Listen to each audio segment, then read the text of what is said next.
My name is Casey Ruggiero. I'm a captain of the equestrian team, president of the Student Athlete Advisory Council, and a senior international studies major from Arlington, Virginia. I'm honored to welcome you all to our Title IX celebration event as part of the 50-year anniversary of this historic amendment. I'm incredibly thankful for those who fought for equality and paved the way for us in this room to be able to do what we love. I would like to thank Danelle Fabianich, our senior women's administrator and SAC advisor, for putting this event together. She is our advocate, and we are so thankful for all she does for our student athletes. Our speaker tonight is author and historian Dr. Mary Ellen Pethel. Dr. Pethel is an assistant professor at Belmont University. Her book, Title IX, Pat Summitt and Tennessee's Trailblazers, 50 Years, 50 Stories, introduces past and present pioneers who are instrumental to the success of women's athletics across the country. Joining her on stage, we are so blessed to have 4 Tennessee Trailblazers. All 4 have ties to UT Martin as a player, coach, or administrator, and are all in the UT Martin Athletic Hall of Fame. We have Julia White Brundige, who played both basketball and volleyball alongside Pat Head Summitt at UT Martin. She played for the late Nadine Guerin in both sports and also played volleyball for Lucia Jones. Julia is a Martin native who molded many futures as a longtime educator and coach in West Tennessee. Next up is Lucia Jones, who came to UT Martin in 1970 and spent 33 years on campus as a teacher and coach. A Lake City, South Carolina native, she served on the executive board for 2 influential organizations, the Association of Intercollegiate Athletics for Women and the Tennessee College Women's Sport Federation. We have one of the biggest names in the history of women's basketball with us tonight in Lin Dunn. Although basketball wasn't formally recognized as a women's sport during her time as a UT Martin undergraduate, the Dresden, Tennessee native fought for equality and refused to take no for an answer. She won the 2012 WNBA championship as head coach of the Indiana Fever, where she currently serves as general manager. Last but not least, we have Miss Bettye Giles with us this evening. She is widely recognized as one of the leading pioneers for women's equality in sports, not only in Tennessee, but on a national scale.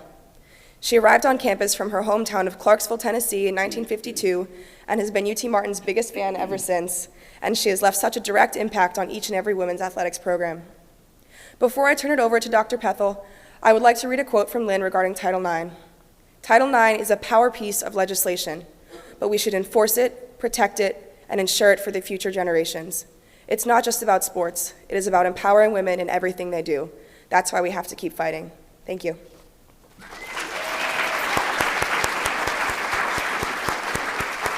Wow, thank you, Casey. And Miss Bettye Giles just turned 94.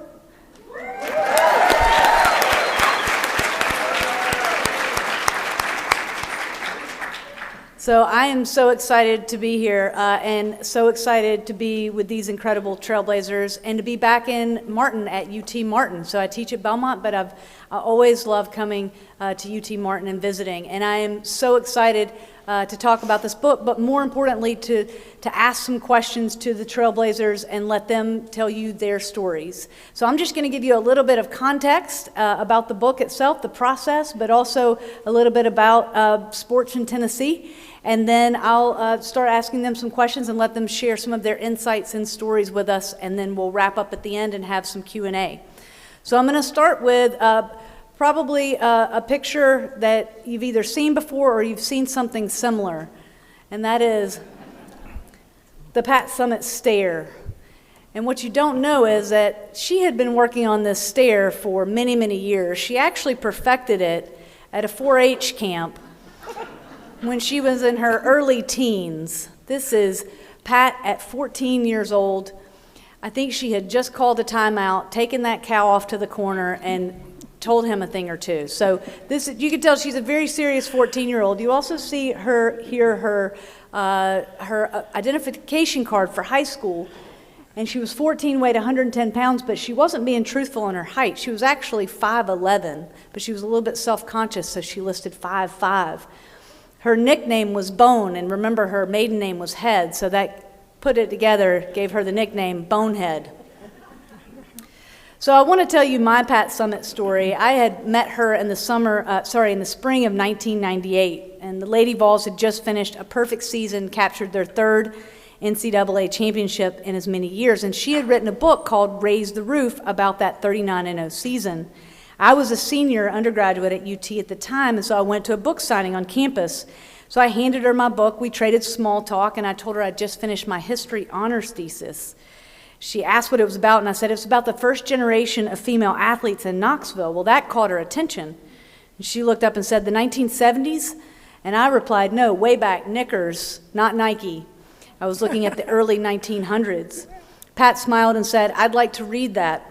And I know that's just a thing that people say, but I like to think she meant it. So she asked about my plans after graduation, and I told her I was headed to Atlanta to attend law school. She inscribed my book to Mary Ellen, Raise the Roof in Law School, Pat Summitt. Obviously, law school did not work out. History was my true passion, teaching and writing and storytelling. But now as I hold this book in my hand and you have this book in your hand, I imagine going back and saying to Coach Summitt, one day I'll write a book about your generation, one day I'll write a book with your name in the title.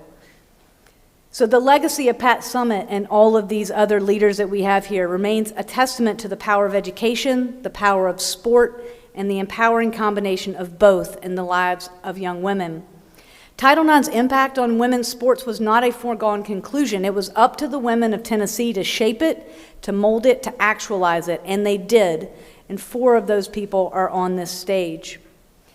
Title IX was a game changer, to be sure, but these women were the agents of change on the ground, and because of their efforts, women's sports found a home in Tennessee. And more than just finding a home, people felt a sense of pride about women's sports. It became part of Tennessee's identity. So you've probably heard that Title IX is 37 words. It's 37 words, and none of which are gender, sports, or athletics, or athletes. But for these 37 words, it's going to mean the world for women's sports more generally. They were part of the educational amendments of 1972. It was passed overwhelmingly in a bipartisan fashion in both the U.S. House and Senate, signed by President Nixon. It was about equal access and opportunity for girls and young women in public and higher education. And I argue that in the absence of the Equal Rights Amendment, Title IX is one of the most significant pieces of legislation since the 19th Amendment, granting the right for women to vote. But women's sports becomes this tangible, visible beneficiary, in part because it had so much room to grow. It was really at zero, so it was able to grow exponentially.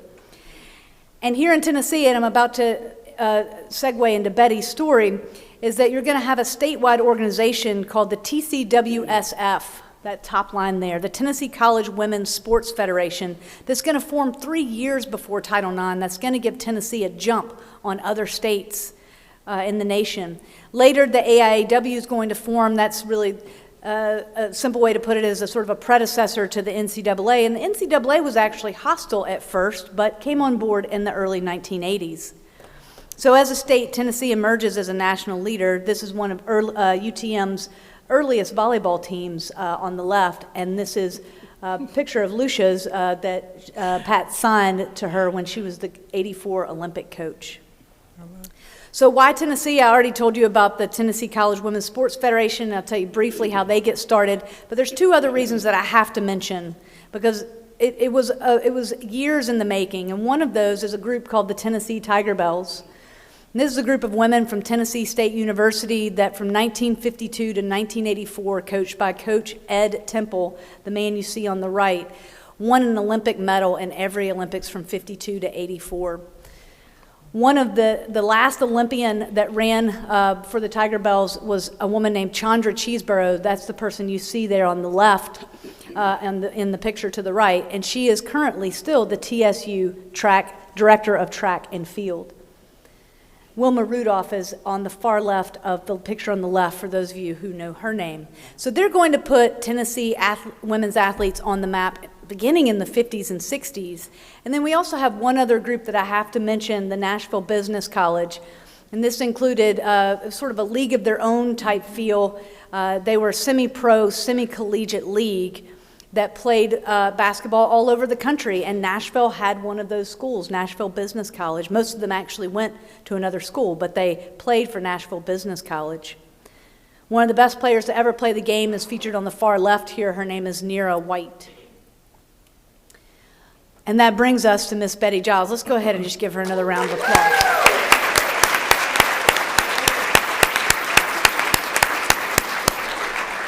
So Bettye really is the matriarch of women's sports. And she was one of the co-founders and the first president of that organization that I mentioned, Tennessee College Women's Sports Federation. But how did that happen? Well, in 1966, she went to a health and PE conference, and I'll let her tell more of this story, but they decided they wanted to try to organize a sports league for women, a competitive sports league.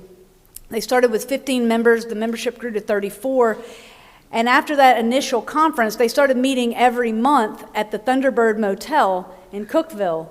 And Bettye still won't admit to this, but when I interviewed her, she said they'd work all day, they'd write the bylaws, they'd form the committees, and then at night they'd have a little fun, play some poker, and maybe have a drink.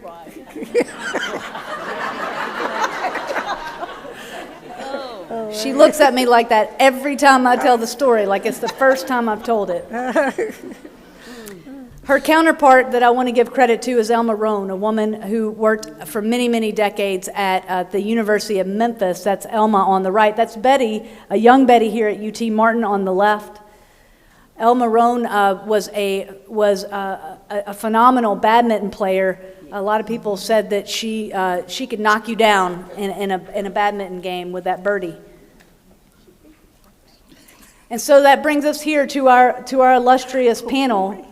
And I know that they're going to tell you some stories, but I just wanted to show you a few pictures first. We've got the young Patricia Head there on Trish rather, when she came in on the far left. Lucia, it looks like you giving a lesson in how to set. Mm-hmm. And then we've got Pat and Nadine and Bettye. And then we've got Lynn coaching, as always. And then we've got Julia there. And that's basketball, right? Yeah, not volleyball. I've got a volleyball in the next one. It's a Westview. Yes, it's a Westview. And then I have just a few more that I was going to show, and then I'm going to toss it to them, and then I'll come back on the back end and talk a little bit more. So this is one of the early volleyball teams on the top left. We've got Pat and Julia on the top right. On the bottom left, you can see that's the volleyball picture. And you can see that Pat's working on her stair right there, too, I think, in that picture. Do you see her number 55? Yes. Bettye can tell you how much she enjoyed volleyball. And Julia, that's you beside her, I believe, number 20. Yeah. And then we've got, after the 2012 Indiana Fever win, the invitation and celebration at the White House, President Obama giving Lin Dunn a high five. And I'll also note two other people that are in the book. Tamika Catchings and Mickey DeMoss are also in that picture. So I use that to set up, to give you a little bit of context and to walk you through some of the history behind Title IX and Tennessee specifically. And with that, I'm going to ask just a question about how you first got into sports, or what were sports like when you were growing up. And it's very different depending on what years you were growing up. So Julia, I'm going to start with you and just your early years and in playing sports and how you ended up at UTM. I began playing basketball in Lexington, Tennessee when I was in the 5th grade. I can still remember my first 2 points. They were free throws. We had green satin uniforms, and they went past our knees. I played at Martin Middle School and Westview High School, had wonderful experiences, both places, everywhere I went. I feel like I'm extremely fortunate to even be here because I had the best of both worlds. I got to play, and we had a good time.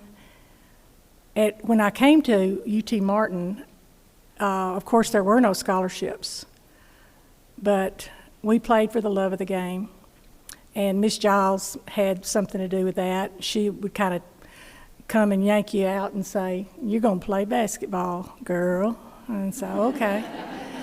Yeah, she had a way of doing that. She's a pioneer extraordinaire. But you know, my playing was so much fun, but I got that stare from Pat. She stared at me one time badly. In the huddle, we were playing a team from Memphis or somewhere, and she told me to draw blood. And I said, okay. And so I went out there, and I hit this girl with my elbow and didn't see any blood, and I hit her with my forearm, didn't see any blood, so I took my right hand right here and hit her up the nose, and that drew blood. And so called a timeout, and she stared at me. And she said, "What are you doing?" And I said, "You told me to." And so that's why she put in her book on page 80 of Reach the Summit, she learned that her stare and her tone of voice mattered. And she said, "I didn't mean for you to do that." And I said, "You shouldn't have told me to." And so I knew her stare from early on. But the odd part about Pat's stare was girls wanted that stare. That meant she cared about you. If she cared enough to correct you, you were going to get that stare one way or another. But the best times of my life was spent here at this university because people cared. You know, UTM is known as the campus that cares, and they care. You can be going through a hardship, and they will put their arms around you and say, "We're on this journey together." But always do your best. Pat's mantra was, always do your best. Do the right thing, really was it, do the right thing. So whenever you do anything and you have an option of what you want to do or to do the right thing, always do the right thing. Thank you, Julia. Lucia? I'm nervous. So,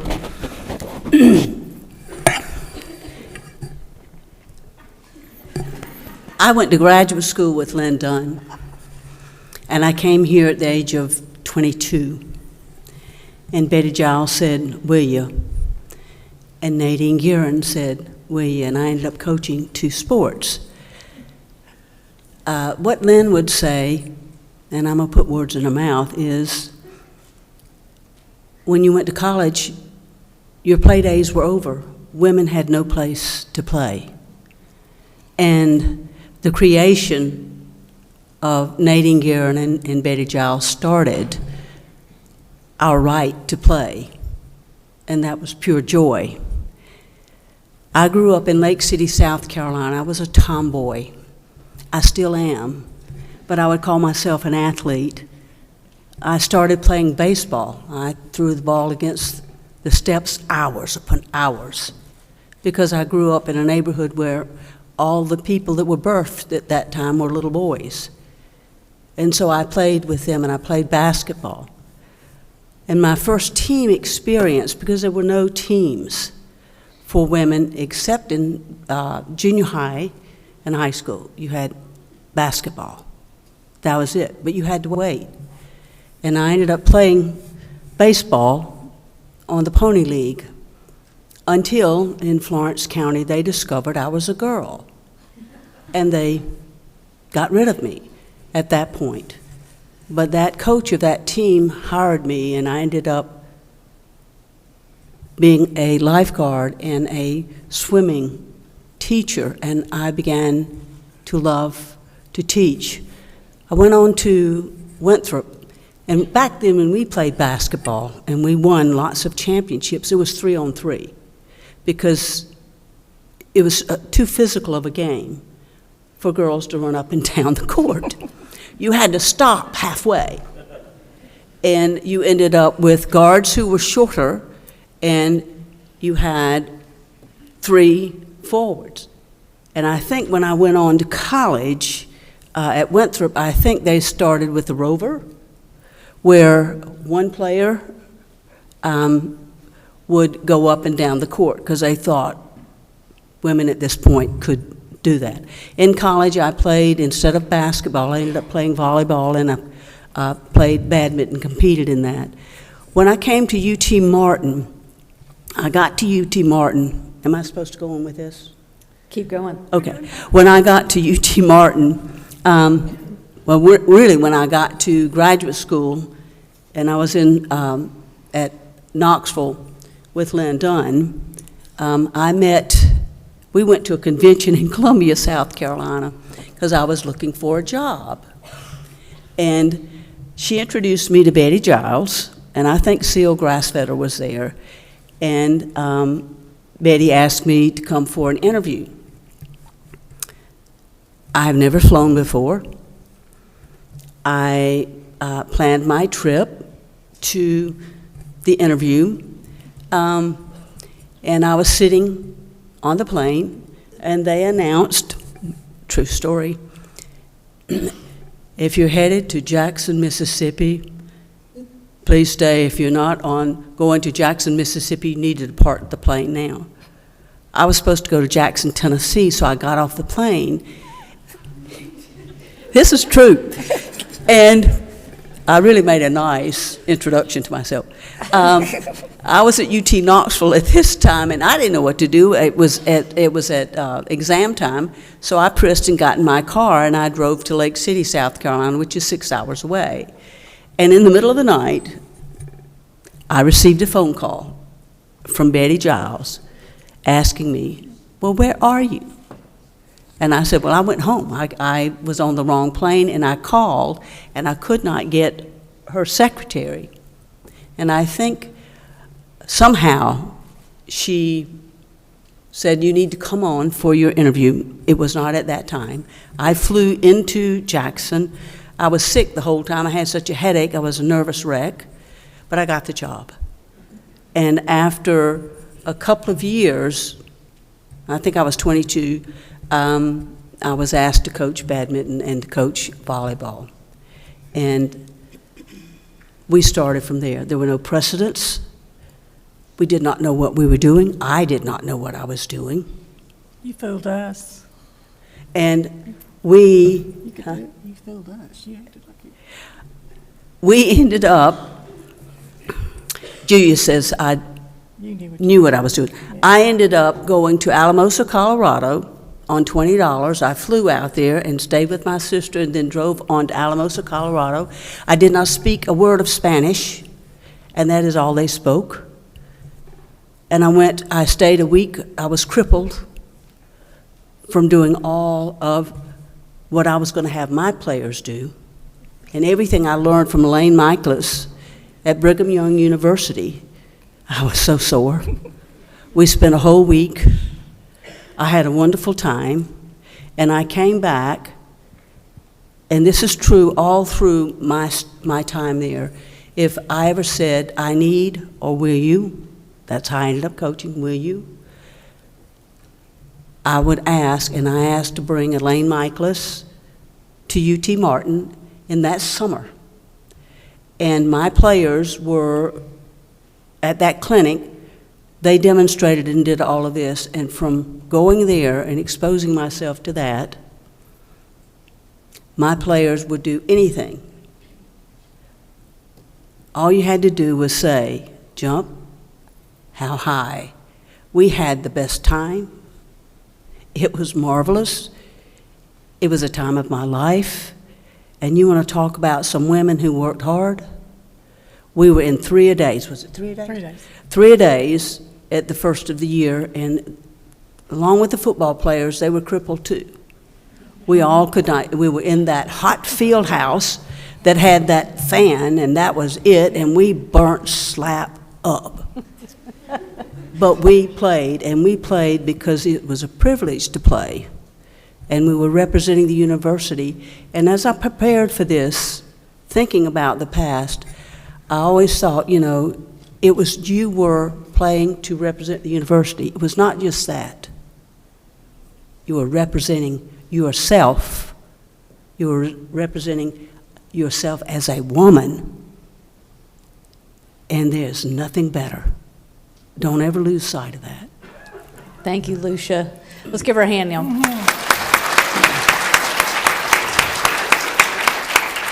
Lucia told me that when she was coaching the badminton team, there were so many people lined up trying to use the gym. The only time they could sign up for a time, I haven't completely verified this, was 11 p.m. to 2 a.m. They would practice that late at night, And I'll let you circle back and tell that story. I want to get to Lynn, but Okay. that's dedication. Do you want me to That's tell dedication. you that now, or? Let's go ahead and go to Lynn. Later. Okay. Oh, God. Lynn, tell us about your childhood and early life. Well, I started playing sports in the backyard with my father and my brother.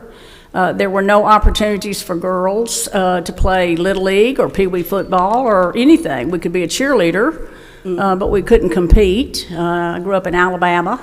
It was against the law for girls to play interscholastic sports.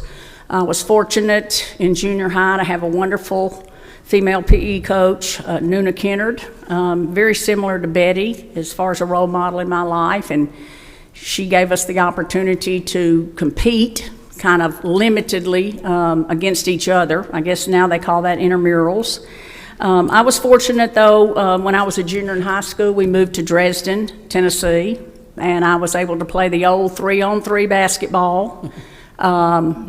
Where, you know, the guards guarded and the forward shot, and of course I was a forward and I shot. I still hold the record for playing 2 years and never having an assist because I knew my role. My role was to shoot. But my stories are true. I'm not sure about Lucia's.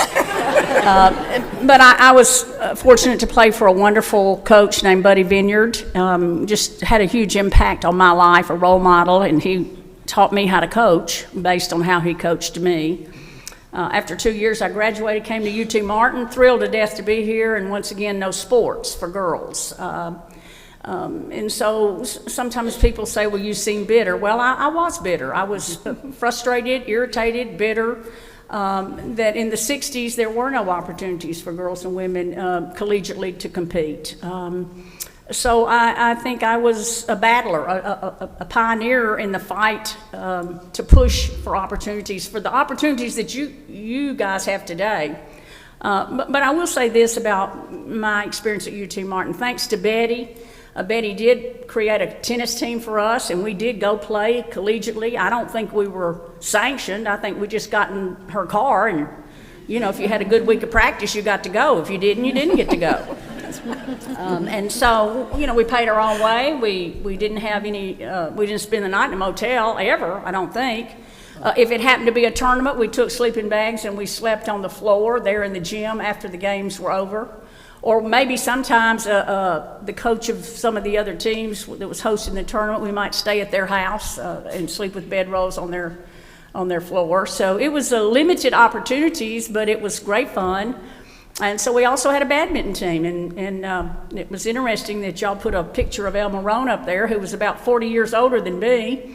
And I thought I was a hot shot badminton player, and she just beat the holy crap out of me.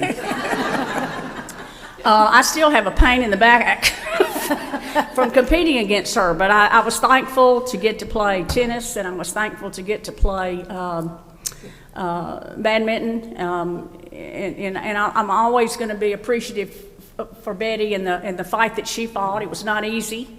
What I loved about Bettye is when I graduated, she made sure I went to UT Knoxville, got my master's, made sure I got a job at her alma mater at Austin Peay. And so I loved the 6 years that I was there, helped start some of the programs there, helped create some opportunities for girls and women. That's what I've been involved with for the last 50, what year is this, 23, last 53 years. I've been involved in some form or fashion with women's sports, either coaching, consulting, and now general managing. So I'm grateful for the opportunities, and I do want to say this.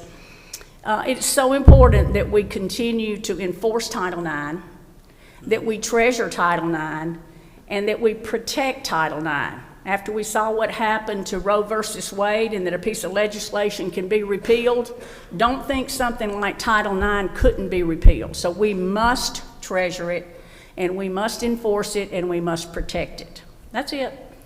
Thank you, Lynn. Let's give her a hand, y'all. Well done.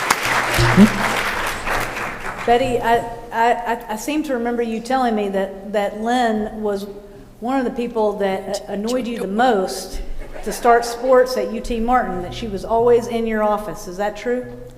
She was always griping, complaining, telling you tales that often seemed to be totally untrue. And as you discovered, they turned out to be. But I tell you, if you want a champion to be on your side, you need to get Lin, because she can help you get it done. And she did. And these folks sitting up here, y'all, these three up here, are fine examples of what can get done, I think, not only in Tennessee, not only in Martin, but get done if you just plug away at it, which we did. And I wish you would, for just maybe a minute, I wish you'd be with me. We are here at UT Martin. It's about, help me girls, 70,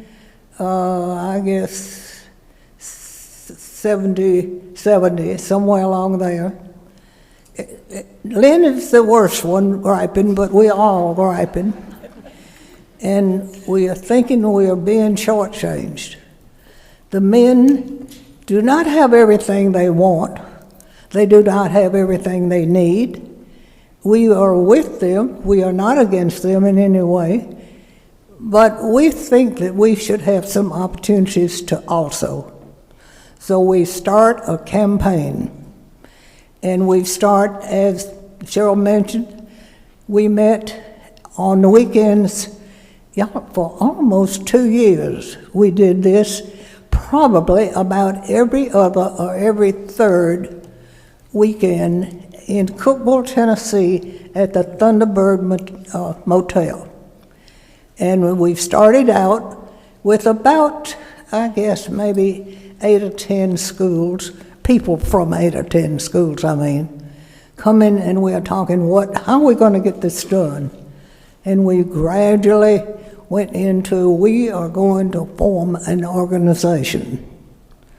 Gradually, other schools in Tennessee began to hear about what we were doing, or we tried to let them know what we were doing, and they began to join us. Pretty soon we were up to 14 colleges and universities in Tennessee. Gradually, we began to grow, and pretty soon we had 34 colleges and universities that wanted to get with us. So we began to write rules, how we were going to do this.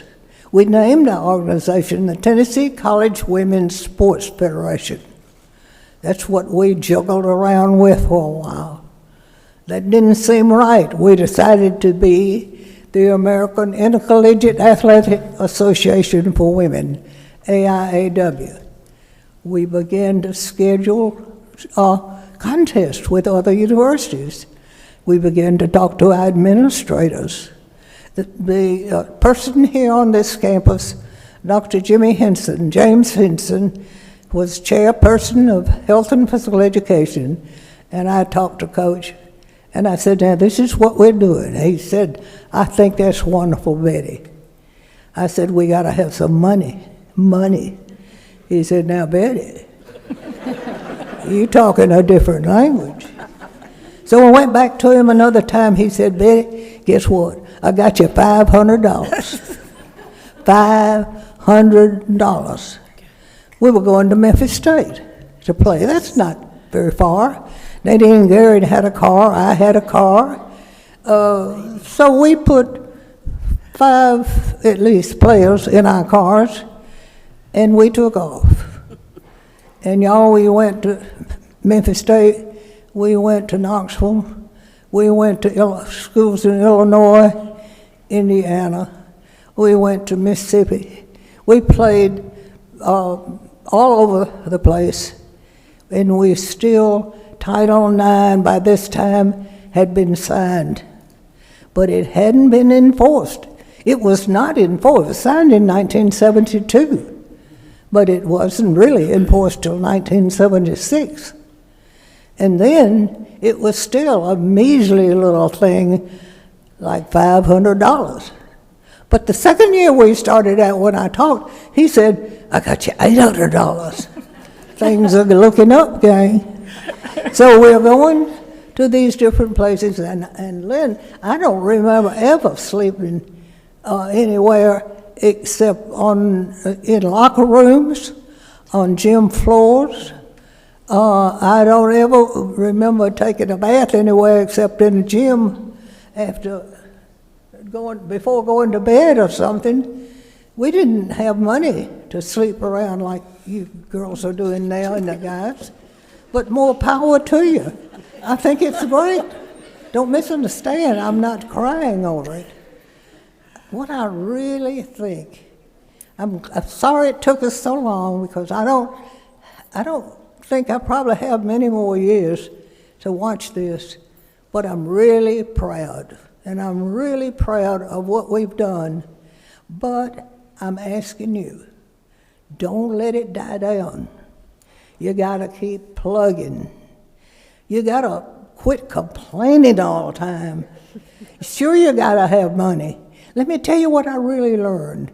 I was so surprised to find out, as we started this campaign out, I was so surprised that there were so many men, fathers, I'm talking about men, that were so happy that somebody was trying to help their daughters who wanted to play sports. I'm talking about Pat Head, Richard Head, Pat's father, handing me $100 bills. I'm talking about Diane Hinkles in Paris, handed me $100 bills saying, feed the girls. Feed the girls. Can you imagine feeding the girls? We put peanut butter on crackers and put it in the car with us, and stopped and ate along the way during those times, or ate after the game in the locker rooms. It's been a glorious time. We've learned a lot. Yeah, you girls admit we've learned a lot, but we are really ready to get busy now, and we are counting on you folks. Don't let us down. Give her a hand.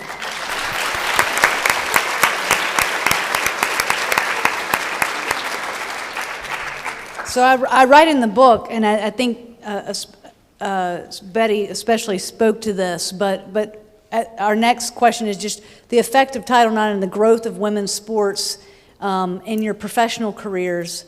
And if you didn't stay in sports for your professional career, just the life lessons that sports taught you that helped to, rising tide lifts all boats, that helped you in other areas of your life.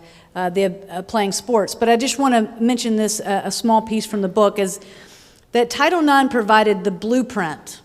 And I think that all of them were speaking to this in a way, but to put a fine point on it, that Title IX provided the blueprint, but it was female administrators, coaches, and athletes, and they used the laws in different ways, depending on what they needed, who they were working with, what they were trying to get done.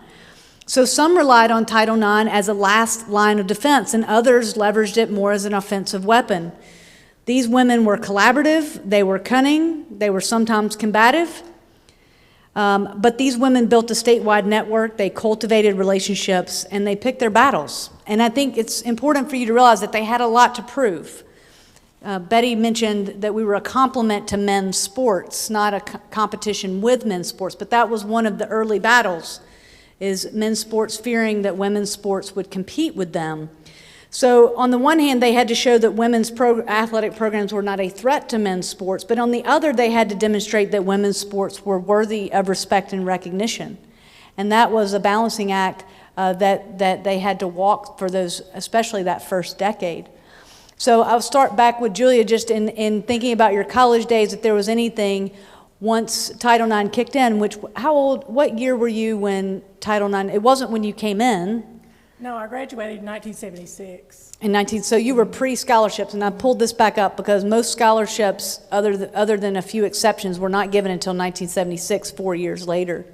So the types of, anything that you saw as a result of Title IX or that Title IX had not implemented but when you were in college? I just knew that the whole time that we were playing here in, 72 to 76, Miss Giles and Miss Jones, Coach Jones, I still can't say Lucia, I'm sorry. They were fighting for us constantly.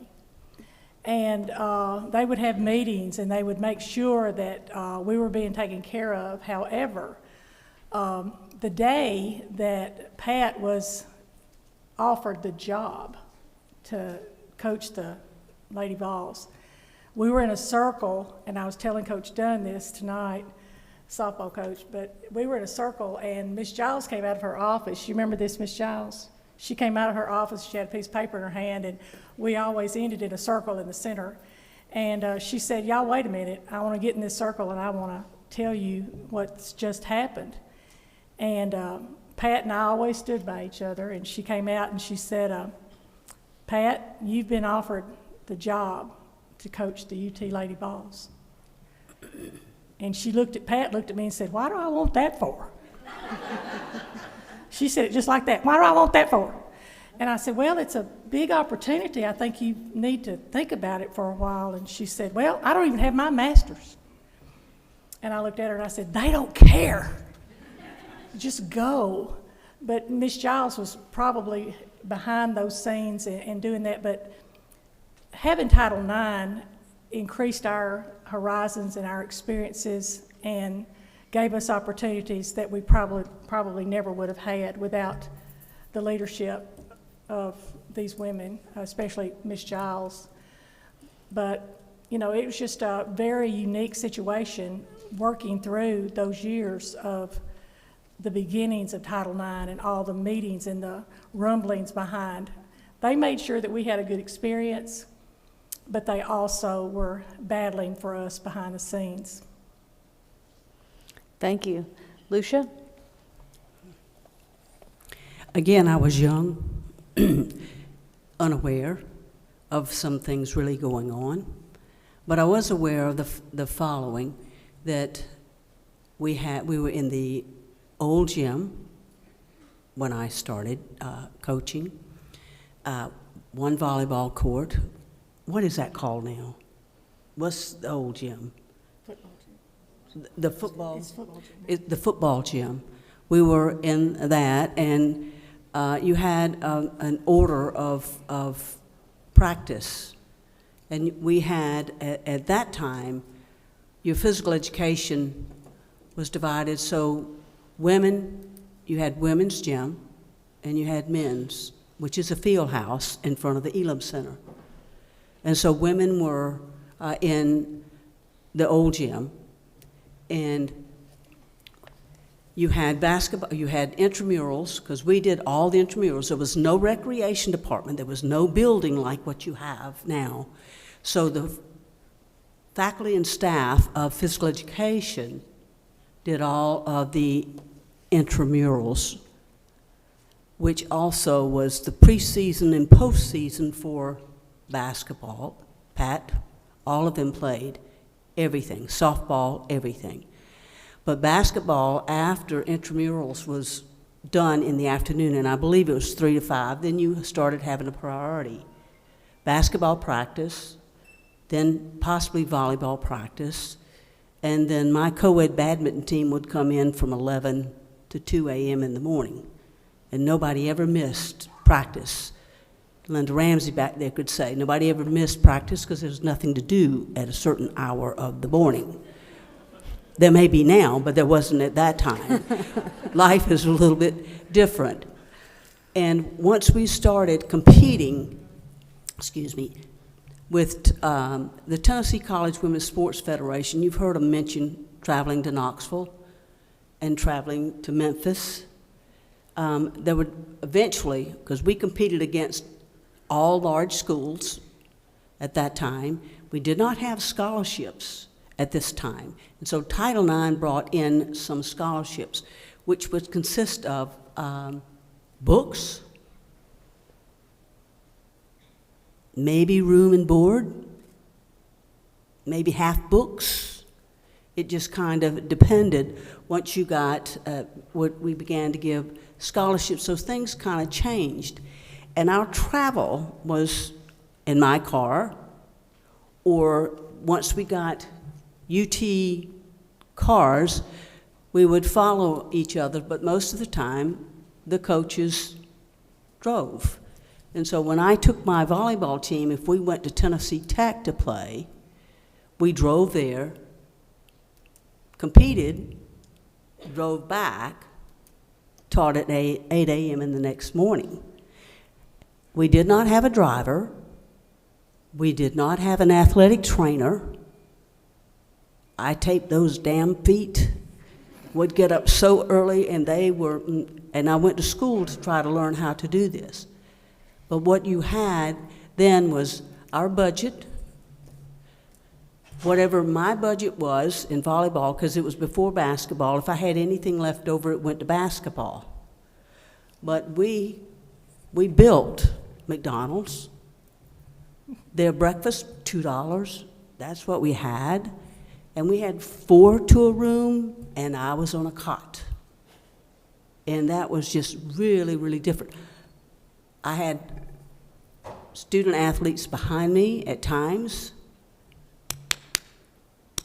as you're coming home late at night because you didn't have anybody else. And eventually we ended up getting an athletic trainer, which certainly helped. And it shortened my day because I was a slow taper at this time. But the budget began to increase. And the other thing that happened is we moved into the field house, and the Elam Center was built, and we ended up hosting large volleyball tournaments and began to kind of make a name for ourselves. And we were very, very lucky. We ended up going to Pocatello, Idaho for the first nationals. And I do have to tell you a story about one of my athletes, Beth Spence. I wish she was here. We played in Pocatello, Idaho. You can't breathe. You have no getting acclimated to the climate. And she kind of fell over the line. And I kept telling her to get up. And she said, no, I'm standing on the other side. I can't breathe. We had a great time. And gradually more and more money was put into the athletic program, and we did recruit and get scholarship athletes. Lucia is leaving out one other thing that she did. She officiated quite a bit in those first few years too, because in those days you had to bring your own official. So UT Martin had to provide a UT Martin official that they would take with them to the games, and that was often Lucia. And those first uniforms, that the referees' uniforms are not what you might imagine today. They were skirts and you had to wear pantyhose, right? I don't remember what the top was. I know I wore a top, but it was. When she first started. We had skirts and pantyhose, but our teams consisted of a gym uniform and a white top that was a gym uniform, because I think they were white and blue, and they sewed on numbers. And when you went to play, like at Lambeth or wherever, we slept on mats in the gym, and they would wash the clothes that you could compete in and do the next day, plus my clothes. But that's kind of what we did. But we did not have any uniforms, and I really think even when Pat went to the Nationals, I'm not sure, didn't y'all have? They made the uniforms. They sewed the numbers on. So think about how lucky you are. Masking tape, that's right. That's right. Lin, your experience, thank you, Lucia.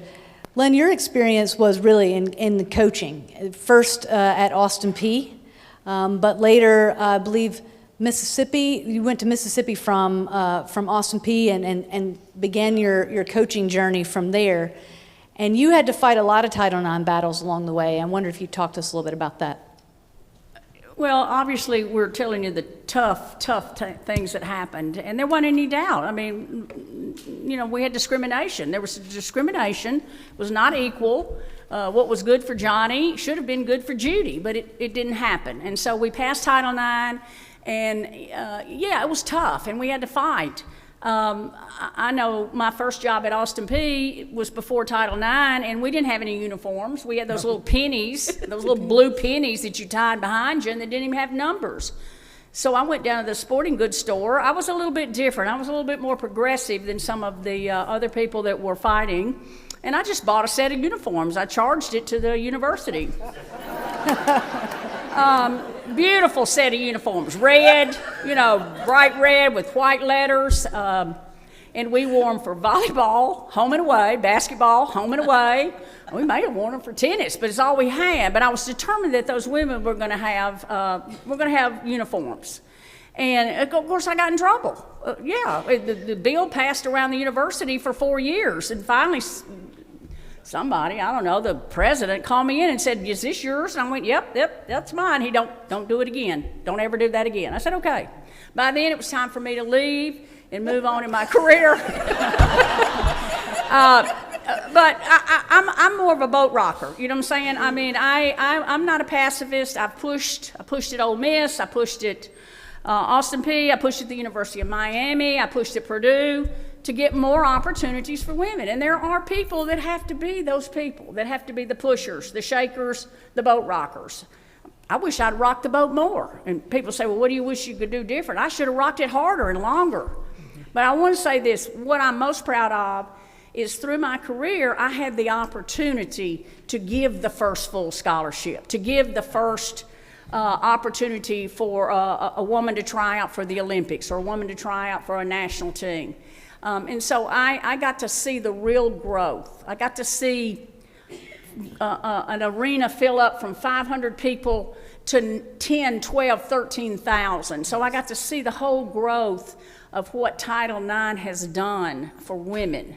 And I now have the opportunity to continue those opportunities in professional sports. There's no doubt that professional golf, professional tennis, professional soccer, the WNBA is a tremendous opportunity for women that men have had forever. And so I love the fact that I continue to be a part of creating those opportunities, still fighting for equal pay for equal work, still fighting for charter flights, still fighting. Because just because Title IX was passed 50 years ago doesn't mean it's being enforced. It's not being enforced at every university. It's not being enforced at every high school. And that's why I come back again. We got to keep pushing. We got to keep shoving.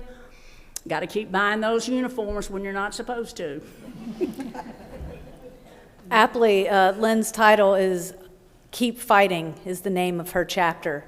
And a quote that you said that ends your chapter that I love is that it's not just about sports either. I mean, it's obviously we're talking about women's sports tonight, but it's not just about sports. It's about empowering women in everything they do. That's why we have to keep fighting. So thank you for fighting. Bettye?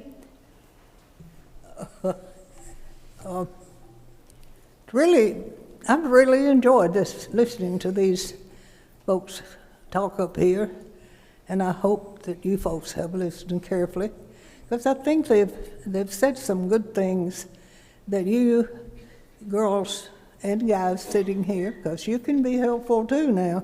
We need to count on you. I feel like we have been pretty good in thinking about you men and your sports that you're doing at your universities and so forth. I remember here at UT Martin, there was one objection that I got when I started talking to coaches about what we were going to do, but that individual finally gave up and was a good supporter of what we were doing, which I really did appreciate. But I don't want us to end tonight and be too serious. I want to tell you a little story, and so you listen carefully. Remember, we took the players in our cars as we went off to different schools to play, and Nadine Guerin and myself at that particular time were taking a team, and I don't even know what team it was, but we were taking athletes somewhere to play something. And anyway, we started off down the road, and Nadine was driving apparently too fast, and the cops got her, pulled her off to the side, and told her that she was over the speed limit, and Nadine got all tongue-tied and what have you, and was saying, no, no, no. She never had driven over the speed limit in her whole life. And the man said, well, lady, you were. And so anyway, they argued kind of back and forth, and she got so upset that he seemed like he was going to, appease her. So he said, okay, now, lady, said, you just go on, and don't you do it again. So she starts a motor, and she goes on just a little bit, and she slams the brakes on, and she looks around. He's getting in his car, and she waved for him to come by her car. She said, and he did, and he came there to the door, and she said, oh, I'm so sorry. I think I may have lied to you. She said, you know what, I may have been going too fast. She said, because I got 4 new tires.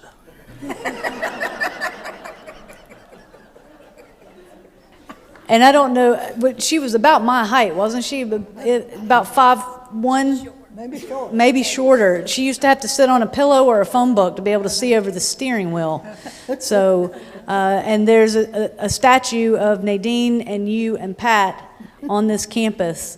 I want to draw your attention. I'm going to have each of you give a quick piece of advice, or if there's a final short story you want to tell, I'm going to go one more quick round. But I wanted to show you some statistics for you to look at and just to give you a sense of the change that's happened over the last 50 years. And as Lynn said, being in the game 53 years, seeing the arc of this, going from being in college and not having competitive sports to being a WNBA champion and general manager, that's really the full arc. There's been a 614% increase in the growth of collegiate women's athletes since 1972. You're part of that 614%. There were 1 in 27 girls and young women who played sports in 1972. Today it's 1 in 3. 94%, this is what I meant about sports, it's not just about sports, it's about life. 94% of all female executives have played organized sports because it teaches a lot of life skills about teamwork, about collaboration, about adversity. 11 out of 12 of the Olympic medalists with ties to Tennessee have been female since 2016. And 58.4% of Team USA's medals in the Tokyo Olympic Games were won by women. 75% of the gold medals were won by women. You guys are actually the 4th generation since Title IX. So I call you the torchbearers, and the torch is yours. This is a literal passing of the torch. And the torch, I guess in this case, is the book. You have the book, and you're here with these Trailblazers, and you're going to have the opportunity to get them signed. But we started with baby boomers, and then we went to Gen X. I'm part of Gen X, and then we went to millennials, and the millennials now to Gen Z. So these are some of the torchbearers that I've cited that are in Tennessee right now that I just wanted to bring to your attention. We've got Candace Parker, who's still an active player in the WNBA, but obviously very successful in all fronts and very successful in business as well. That's Alex Walsh in the top right. She won a silver medal. She's from Nashville, won a silver medal in swimming at the Tokyo Olympics. She's currently at the University of Virginia. She was the youngest person I interviewed. She was 20. And the oldest was Bettye Giles over here. She was 93 at that time. But the age range was 20 to 93, and it was incredible to see that kind of range in the interviews and the opportunities that they had. Bottom on the middle, that's Sarah Fuller, who is a soccer player, goalie for Vanderbilt University, who was called upon to be a kicker on the team, on the football team, and scored the first points in a Power 5 game. Woman scoring the first 5 points in a Power 5 game. Kelly Harper, top right. She talked about how her son and her daughter are equally excited that her son actually thinks that all sports are women's sports. That he has to be reminded that there are male counterparts to those teams. That's Candace Story Lee on the top left. She was a Vanderbilt basketball player. Rose through the administrative ranks and became the first black female AD at athletic director at Vanderbilt University, currently still in that position. And then we've got Cindy Parlow Cone, who's on the bottom left, and she's from Memphis, Tennessee, and then played at UNC, was on the Olympics, 96 Olympics, which was a big turning point for women's sports. The 96 Olympics is where you had softball for the first time, soccer for the first time. They won gold. Gymnastics won gold. Basketball won gold. All of the women's teams. She was on that team, and then she was on the World Cup team in '99, the one where they won in the tiebreaker, the 0-0. Most famous moment is Brandi Chastain ripping her shirt off after the goal down on the ground. She was on the field for that game. She's now the president of the U.S. Soccer Federation and has helped to broker, if you've been following it all, a pay inequity case. She has helped to broker the current deal that they have that has greatly increased equity in for women's soccer. But this is you too. Your pictures are up here as well. The torch is yours. And so I just want to end with a quick story or a piece of advice from the four of you, and then if we have any time, we'll take a couple of questions and they'll answer. So Betty, I'll start with you this time with a piece. Can you give a piece of advice? Piece of advice? Keep on plugging. What? Keep on plugging. Keep Okay? on plugging. Don't let us down. Don't let us down. Expect to win, and there are some champions in here. Aren't there some OVC champions in here? Well, let's give them a hand.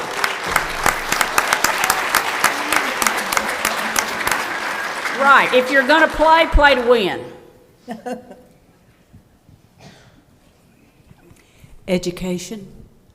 Where I live in South Carolina right now, as I mentioned Title IX, I cannot tell you the number of people who have no earthly idea what it is, why it's important, and what it means to their little girls.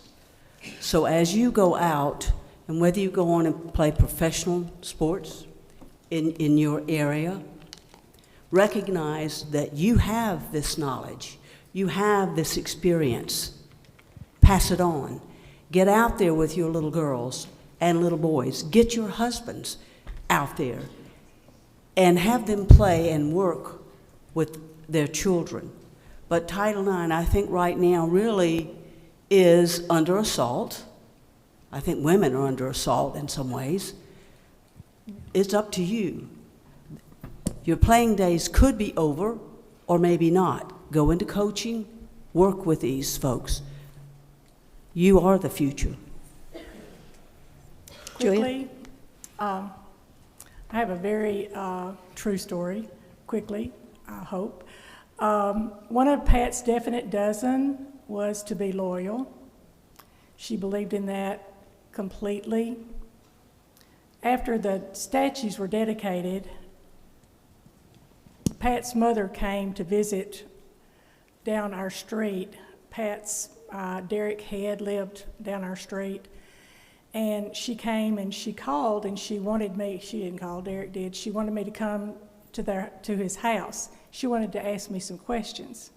I said, okay. I didn't know what to expect because I hadn't talked to her that much. She used to make us a 7-layer red velvet cake before every game that she could attend, believe it or not. But I went to their house, I went to his house, and she said, sit in front of me. And she didn't say much, but she said, I want you to tell me everything you know. And this is when Pat had already passed away. She said, I want you to tell me every story you've ever heard or known about Pat. I said, I can't do that, Miss Hazel. I said, there's some things I can't tell. Well, she said, tell me what you can. I said, okay. And she said, why did she pick you to stay in, why did she ask you to have a box seat at her funeral? And I said, I don't know. And she said, well, start in and just talk to me. Well, when I got to talking to her, she said, I understand now why you got what you got from Pat. She said, I've never understood it because we were just teammates. We weren't best friends. We were teammates. But she understood at that time the reason Pat chose to give my husband and me a box seat to her funeral is because I was loyal to her. And there are some things in life that, you know, especially this day and age where you have so many choices, but it's really important to be loyal and to keep your word. And if you look at Pat's definite dozen, she not only wrote them, she lived them. But I always appreciated that about her, and you know, you can imagine how I felt when I got that in the you know, the mail, that she wanted me to be at her funeral. But the reason she did that, Miss Head also told me, that when she was diagnosed with Alzheimer's, I only called Pat twice in her whole life. One time was something I'm not going to say, but the next time was about when she was diagnosed with Alzheimer's. And I called her and I said, I'll tell you what, I'm going to call you every week, and I'm going to give you a story or a funny thing that happened on our teams, or anything that we did together. And there was a lot, but I said, I promise you I'll do that. And of course she said, okay, I'm going to count on that. Well, I kept my promise. And every single week I texted her and gave her a story about her life and what it was like. And so Miss Head figured out that that's why she was loyal to me. Like I said, we weren't best friends, we were just teammates. But it's very important to be loyal, keep your word, do what you say you'll do, no matter what, and always do the right thing. Thank you. And Pat always said treat everybody the right way. Right. Was a big mantra of hers. So I write in the acknowledgments of the book that writing this book was a full circle moment for me. I came of age, graduated in high school in the mid-1990s, and you guys are now Gen Z. And so writing this book gave me a sense of where I fit in this long historical arc. And what I hope tonight has done is will give you a sense of where you fit in this historical arc. Because right now you're current female athletes, but one day you'll be former athletes. And so, so that's what I mean when I say that you are, we're passing the torch to you. I also write at the end of the acknowledgments that my greatest hope for this book provides both cause for celebration and inspiration. We celebrate the past 50 years of progress made for women and women's sports, but we should be inspired to keep going, to keep pushing, to keep fighting for equity and inclusion. That Title IX was the start, and it is up to us, and I would change that too. It is up to you to finish the race. Y'all join me in giving our panel a huge round of applause.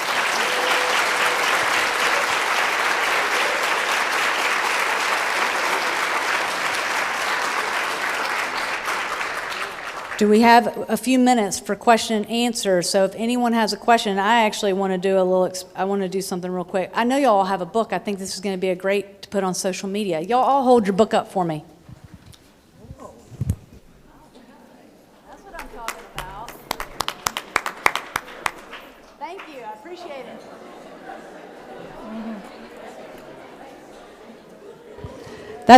That's a great promotion. Appreciate that. Wow. And I will also tell you that there'll be some other events and some other things with the book, and I do just want to thank you guys. I promise I won't give any tests or quizzes on the book, but it does have their stories and many, many others of people all across this state that I hope you'll find engaging and inspiring. Do we have a question? Is it on? Okay. So first of all, I really would like to thank all 5 of you for being here and honoring us and blessing us with your stories. It's truly incredible to hear everything and be in your presence. I am wondering, where else do you think gender equality in sports can go from here? I'll take that one. Well, I'm immediately going to say equal pay for equal work. You know, we're constantly fighting for our female coaches to receive the same type of pay that traditionally our male coaches have always received. Our scholarships now are similar, our resources, recruiting, supplies, marketing, very similar now, but the big issue is now making sure that females receive the pay that they deserve. Equal pay for equal work would be my thought. I would also add, too, that something I talk about in the conclusion is that if you look at, there was a long study looking at media and equity, and that from 1985, 5.1% of all sports coverage was women's sports. In 2018, it was 5.4. So there's still a lot of room for growth in media and getting women to the table negotiating for those media contracts. Because if you are able to see people on TV, you're gonna increase interest across the board. People got to be able to see it, though. Can I add something? I also believe that some of the facilities, the exercise rooms for a lot of your athletes, I'd like to see more, in some cases, women head coaches, and the salaries that go there, and for those salaries to continue going up higher. And I'd also like to see a few more assistant coaches with this. But some of the facilities in some places, practice times when you have limited facilities, game scheduling of times, I think all of that's important. And I also think sometimes we can do a better job of public relations. Question in the back.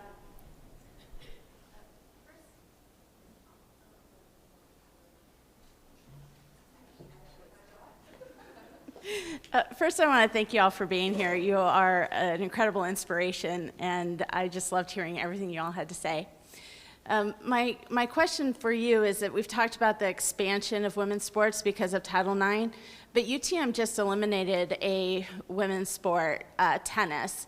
I was wondering if any of you wanted to comment on that. I'd be happy to comment. I'm very disappointed that that the University of Tennessee at Martin eliminated a women's sport. I don't know the details. I don't know all of the background. But anytime a women's sport is eliminated, I'm concerned.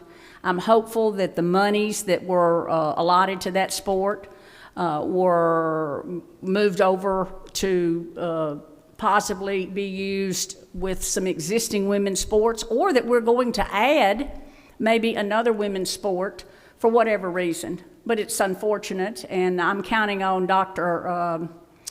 President, Dr. Chancellor Carver. I wanted to call him, Chancellor Carver, to do the right thing, and I think he will. I have great respect for him, and I think whatever happened to women's tennis, like we said, it's unfortunate. I played tennis. Bettye was my tennis coach. Lucia, you played tennis. So that's the only sport I played here. So that broke my heart a little bit. But I'm confident they're going to figure out a way to make it right. Yeah. I kind of agree with Lynn, but I do know a little bit about the reason, and perhaps it was something that just could not be changed for this year. I'm hoping, and I really am depending on UT Martin returning tennis probably in the next year, if they get a chance to make some good players to come in. I'm counting on them wanting to do that. Thank you. I would agree, and I think that we already have the facility. Oh. So it has to be the recruiting. It has to be where players are coming from. Absolutely. And the amount of money that is budgeted. And when you look at the number of students that compete in men's sports here, I may be putting my foot in my mouth, Title IX has something to do with numbers, and women's tennis should not have been cut. I think we've got another question. We're going to go for, I think, two more if we've got a chance. So 1 and 2. Go ahead. Speaking of the expansion of Title IX sports, when will cheer be seen on the other level as, like on the same level as the other sports? Or do y'all know cheerleading, cheer as a sport? I can give you what I think is an answer to that question, which is, I believe, seeing the beginning of stunt programs at colleges is an effort in some ways to help provide more opportunities. But otherwise, anybody else have a comment on that? I know at some of the major universities, their cheerleading squads are unbelievable with their, stunts, tumbling, gymnastics abilities, and I know that they compete. I was under the impression that there was already some competitiveness with cheerleading, so it wouldn't surprise me that it becomes maybe a varsity sport, a co-ed sport. Yeah, I mean, bowling's become a co-ed sport. So, yeah, I think it could happen. I think there's a little bit difference, isn't it, in gymnastics and cheerleading? I don't know, how do you all feel about it? Don't guess anybody feels about it. I was going to add that I just saw a great news report about the establishment of Fisk University's gymnastic team, which is one of the first HBCU gymnastics programs in the country. So if you haven't checked them out, be sure to do that. Question?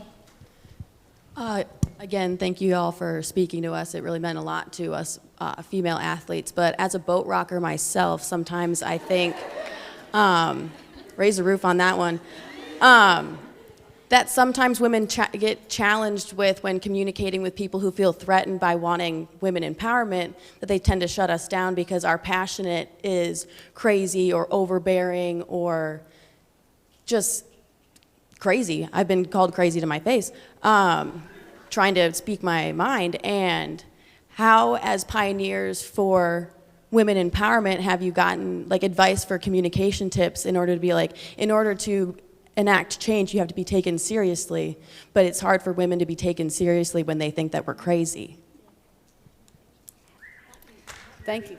That was part of what and I'll let them take the answer on this, but when I said that women were always having to walk a fine line, to try to not challenge men too much, at least in the early days of being competition for men's sports, but at the same time, proving that they should be taken seriously and were worthy of that recognition. It's the same basic argument. I think now, in 2023, you have a little bit more legal protection, to raise your voice, to sound the alarm. I know 20 years ago, if you did that, you probably got fired. Today, you have a little bit more opportunity to be heard. I think you have to be relentless. I think you have to find different ways to communicate with different people. But the word I would use would be relentless. Just because you're rebuffed doesn't mean you stop. I'm a great believer in peaceful protest. I'm a great believer in trying different avenues to get what you need to get. But at the end of the day, if Title IX is the law, and you're not supposed to discriminate between men's and women's sports, then you just keep sounding the message. And I will say this about being a boat rocker. Sometimes if you rock the boat, you get thrown out of the boat. So don't be surprised if things go awry for you, but that doesn't mean that you can't bounce back, get back in the boat, and keep rocking. Rowing and rocking. Back when we were growing up, a lot of times women were told, do not beat a male. And you just have to beat the male. And you have to get those around you to join you in beating the male. And then you need to also find out avenues that you can go and actually talk and present. I mean, I think there's your voice means a lot. How you say what you say is extremely important. The role model that you present is extremely important. When I was kicked off of the baseball team We now have at Brown University, they've just done the first recruit of a female, and she is going to play this coming year. So I think the examples that you set, who you talk to and who you get with you, and then how you play and what you do says so much more. And if you can get media around and put some kind of publicity with it, you've got to start. It's not going to be easy. It's never easy, you know. But you're fighting the fight. You're right. You're right. Just keep going. Keep on plugging. If it wasn't for Bettye, we wouldn't be sitting up here right now. So Bettye kept plugging. Hey.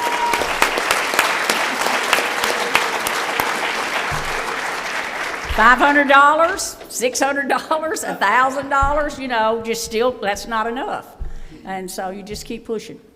And even Pat's career, if you think about her being on the national team, that was Nadine and Bettye driving her all over the country, sending tapes different places, helping her get the job at UT. You know, none of us, we all stand on the shoulders of giants. And we just happen to be so lucky tonight that we've got 4 giants on the stage with us. So let's give them one more round of applause.